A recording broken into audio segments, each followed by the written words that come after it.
Rolling with the triple C, I'ma make them bend the knee. Rolling with the triple C, don't really count the heat. What's up, everybody? Henry Cejudo here, aka Triple C. Welcome to this episode of Breaking Down the Fight, where I'm going to be breaking down Josh Emmett versus Ilia Topuria. Guys, this wouldn't be possible without our sponsors. That's right, Jimmy Bars. Whenever it is you guys want a non-gluten-free bar, whenever you guys want a meal replacement bar, you guys make sure to go to your local Walmart and go to Jimmy Bars and get your Jimmy Bar.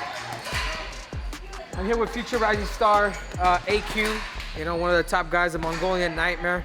And we're here, we're gonna break down the Ilia Topuria Josh Emmett fight. I'd like to start off with Josh Emmett. You know, Josh Emmett has a real, you're talking about a guy that has real power, 145 pounds. But anybody that could put somebody out, not TKO people like Volkanovski, but anybody that could put anybody out pretty cold, his name is Josh Emmett. Josh Emmett is a right hand, left hook guy. If you saw the knockout, how he knocked out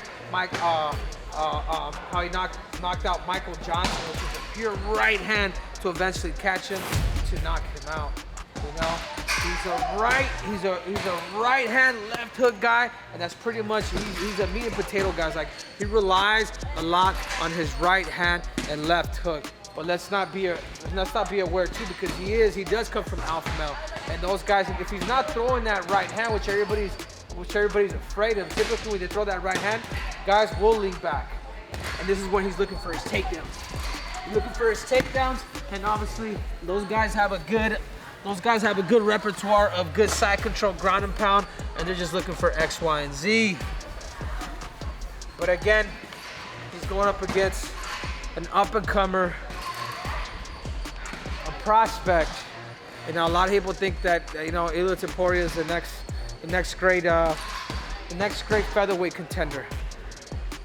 Both when I try to analyze both these fights, I mean, a lot of these guys kind of have the same style. It's just that I think Ilia has a little more tricks up his game. He'll shoot if he has to. He'll do that, but typically he relies heavy on his hands. You know, and a lot of where his money is right here. This left hook to the body. He's going left hook, boom, and then coming back to the upper body, and also while throwing uppercuts up the middle. But he's always looking for that damn liver shot, and I think that's what makes Ilia Topuria dangerous in those senses. The fact that Josh Emmett has been stopped to the body by Yair Rodriguez with those kicks.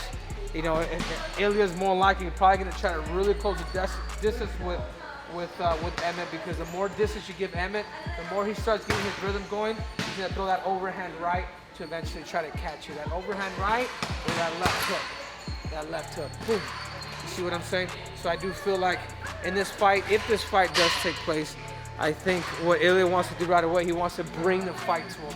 And then start with the jab, start going to the body, start looking for his right hand left hook, start looking for his right hand uppercut or left hand uppercut. But either way, he is going to the body, coming up top, and then he's looking to punish you and pretty much finish you on the feet. If he has to get on top of you like he did against Hall. You know, Ryan Hall, when he's playing the submission game, go to the bottom. Playing the submission game, go to your back. He has to go up top, and he has a vicious, super vicious ground and pound. Well, he will put your lights out. So it's a fight of two fighters who have heavy hands, and you know, the biggest thing is defensively, who is it that has better defense? Because Ilia has been, you know, he has been touched up, and so has Josh Emmett. He has been touched up too.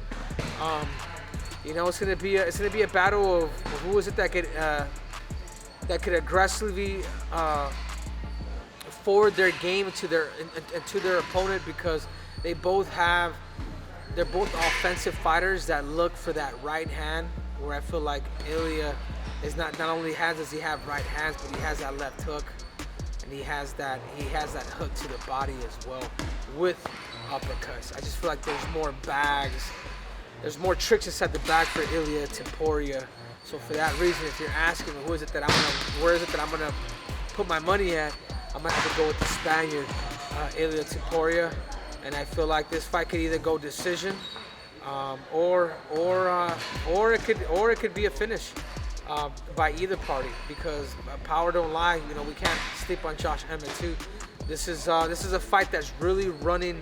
That's really just not on people's radar as much. I don't know if it's the marketing or whatever it is, but when you talk about a competitive fight at 145 pounds, this is the fight to watch. This is a title contender eliminator. You know, Josh Emmett was this close to fighting for the title. Now Ilia Topuria with the win over him, that puts him within one fight to eventually fight for the title. Or who knows, guys? He wins this fight in the fashion that the way he does it, he may be fighting for the title next. You know, there's a lot up for grabs for both of these fighters, but I think where the momentum is rolling after, you know, Josh Emmett being stopped by Yair Rodriguez, which it may put a chip on his shoulder, I'm gonna have to go Ilia Topuria either by TKO or submission. I'm sorry, or TKO or decision. But the only thing that really scares me with Ilia is, it's going to be one of his first 5-rounders. How is he? He does throw a lot of power. So if he's not careful with this threshold, he could also be in trouble too. So that is your breakdown. Again, sponsored by Jimmy Bars. You guys make sure to go get your Jimmy on. I'm out.